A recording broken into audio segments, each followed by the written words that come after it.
اعوذ باللہ من الشیطان الرجیم بسم اللہ الرحمن الرحیم اللہم کل ولیک الحجۃ بن الحسن صلواتک علیہ وعلی آبائہ فی هذه الساعة وفی کل ساعة ولیا وحافظا وقائدا وناصرا ودلیلا وعینا حتی تسکنہ ارضک طوعا وتمتعہ فیہا الطویل برحمتک یا ارحم الراحمین۔ ہماری گفتگو حضرت یوسف علیہ السلام تک ہم پہنچے ہیں۔ جو کچھ ان کے بھائیوں نے کیا ہم نے مختصر اس کو بیان کیا، کیونکہ ہم ایک خاص ہدف کے تحت انبیاء کی تاریخ کو بیان کر رہے ہیں، اس لیے یہ تاریخ بہت مختصر ہی رہے گی، اور ہم صرف اس میں سے وہ پہلو کہ جسے انشاءاللہ ہمیں لے کے آگے بڑھنا ہے ہم اس کو لے کے چلتے ہیں۔ سورہ یوسف کی ہمیں ایک آیت نمبر 6 آپ کے سامنے پیش کرتے ہیں۔ سورہ یوسف کی آیت نمبر 6 سے انشاءاللہ بات کا آغاز کرتے ہیں۔ وَكَذَلِكَ بسم اللہ الرحمن الرحیم وَكَذَلِكَ يَجْتَبِيكَ رَبُّكَ، اور اسی طرح سے خدا تم کو بھی چن لے گا، وَيُعَلِّمُكَ مِن تَأْوِيلِ الْأَحَادِيثِ، اور علم دے گا، سکھا دے گا تاویل احادیث کو، وَيُتِمُّ نِعْمَتَهُ، اپنی نعمتیں تم پر وہ نعمتیں تمام کرے گا، علیک وعلی آل یعقوب، تم پر بھی اور آل یعقوب پر بھی، کما اتمھا علی ابویک من قبل، جیسے کہ تمہارے گزشتہ والدین، 2 والدوں پر، تمہارے آباء و اجداد پر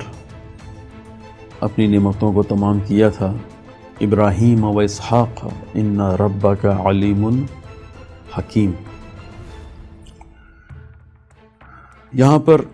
قرآن نے پھر ابراہیم علیہ السلام اور حضرت اسحاق علیہ السلام کی طرف نسبت دی۔ حضرت یوسف کو یاد دہانی ہے ہمارے لیے بھی، اور انشاءاللہ ان لوگوں کے لیے کہ جو زیادہ فساد کر کے آسمانی کتابوں میں تحریف کرتے رہے ہیں، کہ یوسف یہ انبیاء کی اولادیں، نبیوں کی اولادیں، ان کی بہترین روش تھی کام کرنے کی، عجیب، یعنی جتنا اس شخصیت کے اوپر کام کریں نئے سے نئے جوانب، نئے سے نئے راستے کھلتے ہیں۔ جو ایک دن بھی اپنے خدا سے غافل نہیں ہوا، جو ایک دن بھی اپنے خدا سے مایوس نہیں ہوا، یقین ہے جو کچھ ہو رہا ہے وہ اللہ کے علم میں ہے، خدا چاہتا ہے، یعنی زندگی اس طرح کی گزار رہے ہیں، معلوم ہے کہ میں جو کچھ کر رہا ہوں خدا آگاہ ہے، خدا جانتا ہے، جو کچھ میرے ساتھ ہو رہا ہے خدا جانتا ہے۔ عبادت کرتے رہے، ایک خدا کی عبادت کرتے رہے اس ماحول میں کہ جہاں سب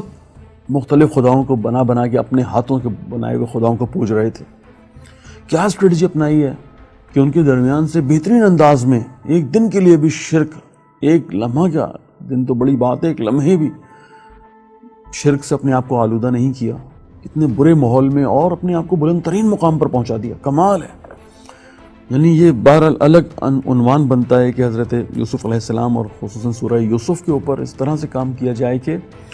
وہ لوگ کہ جو پھنسے ہوئے ہیں اس وقت یورپ کے بہت ہی مشرکانہ ماحول میں، کہ جہاں پر پیسے کی پرستش ہوتی ہے،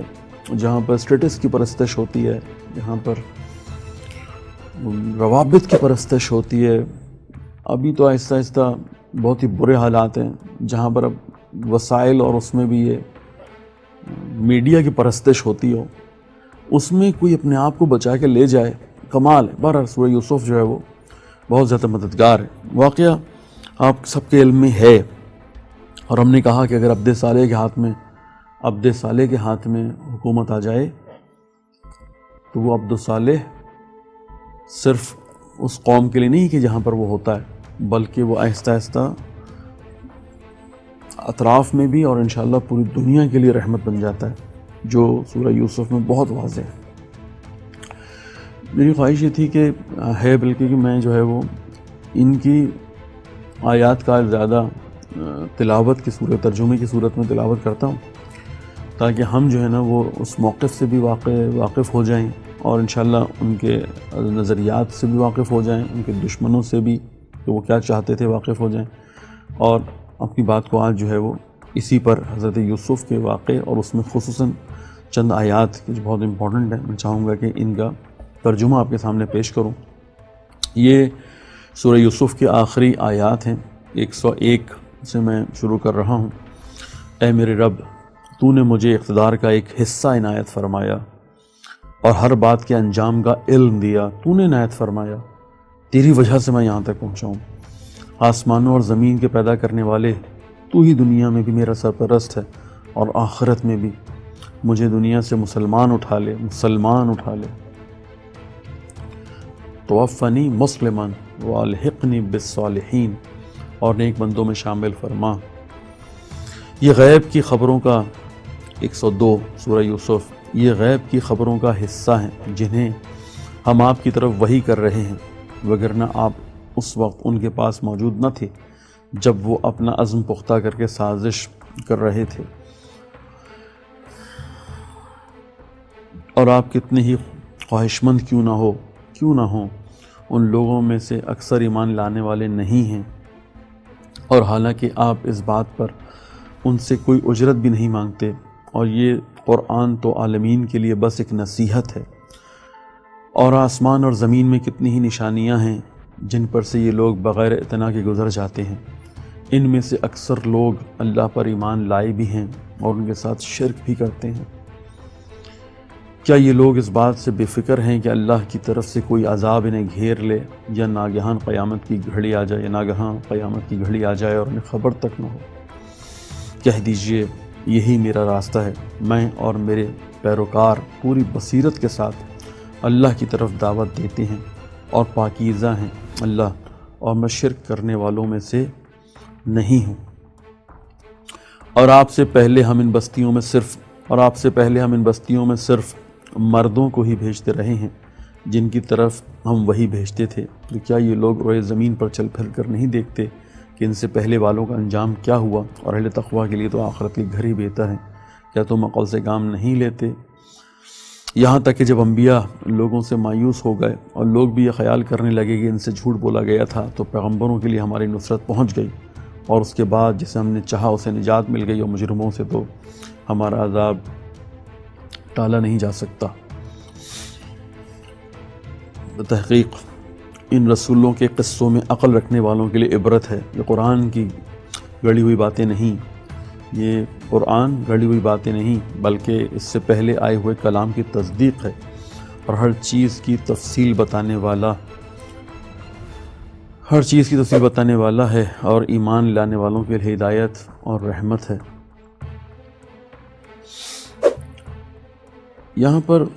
بہت واضح ہوا کہ خدا کیا پیغام دینا چاہتا ہے۔ انبیاء شاندار اور کامیاب زندگی کے بعد ہدف انبیاء کا یہی تھا کہ لوگوں کو اللہ کی طرف متوجہ کریں کہ ہم نے جو کچھ کیا سب خدا کی طرف سے تھا، وہی ہمارا یہاں پر بھی پالنے والا ہے، وہی ہمارا وہاں پر بھی پالنے والا ہے، اسی کی وجہ سے ہم جو کچھ تھے یہاں پر تھے، اسی کی وجہ سے جو ہم وہاں پر ہوں گے تو ہوں گے۔ یہی ہم بھی جو ہم کرتے رہے، یہی سارے انبیاء کا دروس تھے، یہی سارے انبیاء کا کہنا تھا، اسی طرف سارے انبیاء آپ کو لے جانا چاہتے تھے، ہم بھی آپ کو اس طرف لے کے گئے ہیں۔ اور آخری رسول کو بھی یہی پیغام دیا جا رہا ہے کہ آپ کو تو ہم نے سارے قصے سنا دیے، بلکہ آپ تو ویسے ہو گئے جیسے ان کے درمیان آپ نے زندگی گزاری ہے، اس طرح سے ہو گئے ہیں۔ اب آپ نہج البلاغہ کے اندر یہ مولا کائنات سے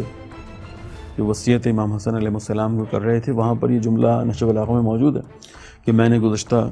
لوگوں کی زندگیوں میں اتنا غور کیا کہ گویا میں ان میں سے ہی ہو گیا۔ تو بہرحال یہ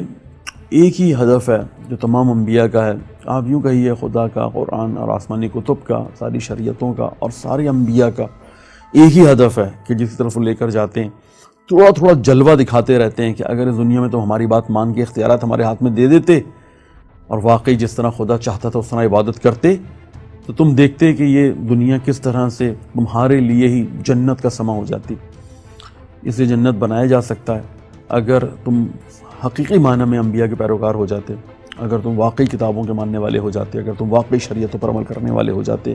تم واقعی خدا کے قانون کو مان لیتے۔ یہ ایک ہلکا سا جلوہ تھا کہ جو حضرت یوسف علیہ السلام کی ذات میں خدا نے دکھایا ہے۔ خدا انشاءاللہ